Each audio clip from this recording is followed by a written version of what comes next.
John, how you doing? Very good, Sean. It's great to have you on here.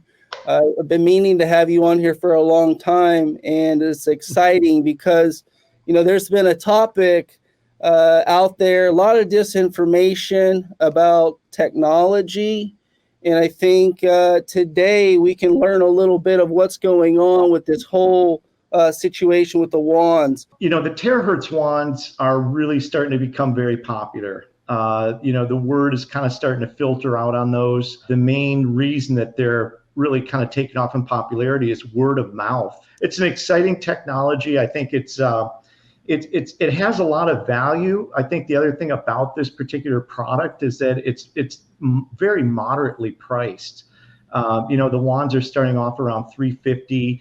The 7.0, which I think is the top seller right now, is about $500. It has a lot of value for the money that's being spent. And the other thing about it, John, is that there's just such a wide variety of things that you can use it for.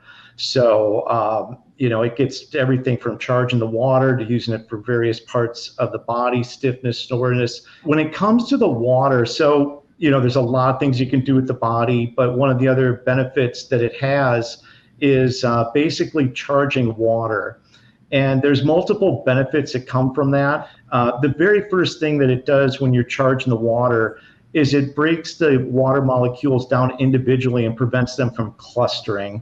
When water molecules cluster, you can get absorption through intestines and that, but you don't really get necessarily cellular hydration because the clustering's too big for that to enter in. And in addition to that, it helps with cellular function and detoxification. There's a lot of other things. It's removing triglycerides from the blood. I mean, there's literally about 10 or 15 minutes of additional information. The Terahertz wands are classified as health and wellness. So they're actually not classified as medical devices. Now, there will be a time and a place where I'm sure where, physical therapists and different types of people will say this is beneficial and we're going to treat them and file insurance and all that, but it's just not there yet. They just haven't been out long enough for that to be there. But since they are not classified as a medical device, do not ever substitute going to seeing a doctor for sound medical advice if you have any type of health condition. Thanks for sharing that, Sean. Let's get to the brass tacks of this, right? Mm-hmm. Can you go over the history of the wands? Because there's a little confusion on what dates people came out with wands, right? It's gotten to that insane level. But could you break down the history and the timeline of the wands? Because I think a lot of people have no idea. Terahertz wands and the technology to the States is rather new. There's at least two manufacturers that are making these. Both of them are based out of China.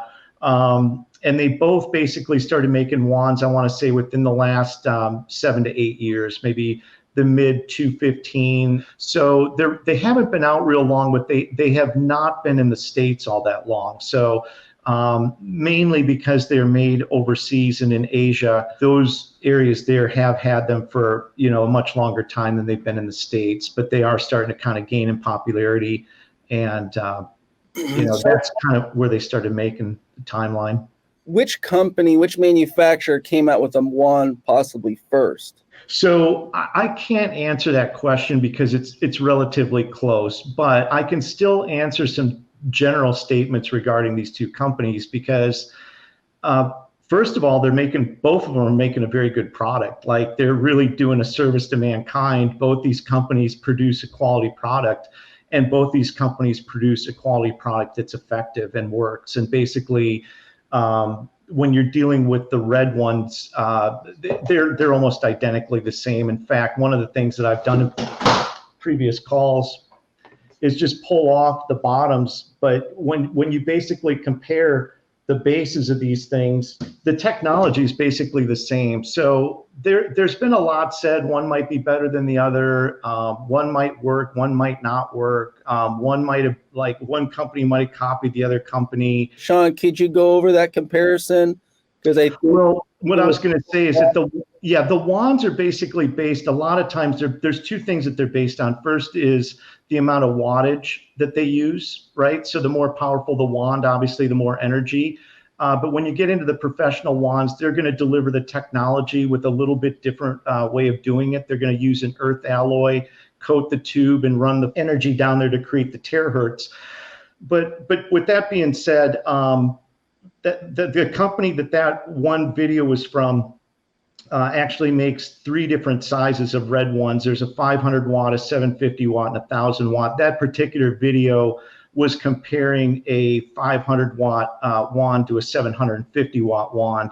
So there's going to be certain parts where maybe the light doesn't shine as brighter, one's brighter than the other. But I did buy 10 of those 500 watt wands because it did make me very curious. And I thought to myself, well, I want to see if this thing works, because if you go out on the internet and you start looking at terahertz wands, you're going to see that there's going to be a various range of pricing.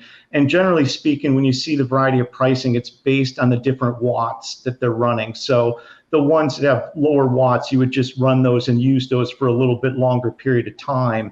But in fact, I have a YouTube channel, and I've got a lot of really positive feedback and a lot of good testimonials from people using the 500 watt wand. So yes, it's going to take a little longer to get things done with that because it's not quite as powerful. However, it's still very effective. So what I'm repeating, what I'm hearing is that the comparison that company is using is with 2 different models and 2 different strengths. Yeah, that particular video, that's what's happening. And I'm in the medical industry, so I've worked for both manufacturers. I've sold products for both companies. That's why I know that both companies are making a good product. I think ultimately that's what really matters. When you're in this industry and things start getting heated up and you've got rivalry and competition, things are going to get a little bit crazy, and that's what's happening. So let's go over some of the terminology that I was brought up was, are the wands fake, right? Are they fake? Well, I mean, I heard the word knockoff. I heard the word. Well, yeah, I mean, knockoff and fake. Well, fake would mean that basically you went to all the effort to make the thing and you didn't put a terahertz chip in it or something. So all the models from multiple manufacturers are all good working ones. I mean, I don't know why you go to all that effort putting the motors and parts and everything together and not put some final pieces in it to just make them working. So fake in my dictionary would be it doesn't work. They all work. And then knockoff, which actually that's very interesting. I love the fact knockoff because this is actually a good story. So this whole thing gets going, right? One company is saying, hey, this one's better and that one's no good, or just whatever it is. It's basically ours is better than theirs. And so I'm getting in contact with these I'm saying these guys are beating you up, saying you guys, they got rather upset. And the thing about it that was interesting is that they had never actually seen or had the other company's product. So after this happened, they did get one of those wands. But the company that they said that about actually started making these in 2017. They make this wand right here, which is what we call Big Blue. I don't know if you can see, but there's, instead of quartz crystal tube, there's actually an earth alloy, and that earth alloy is basically coating the whole tube. So rather than the red ones where you have the crystal up there at the end, this is delivering. Yeah, there you go, right. And the crystal, yeah, so crystal does a lot of things, has a lot of great properties, but one of the things it does is it helps dissipate heat.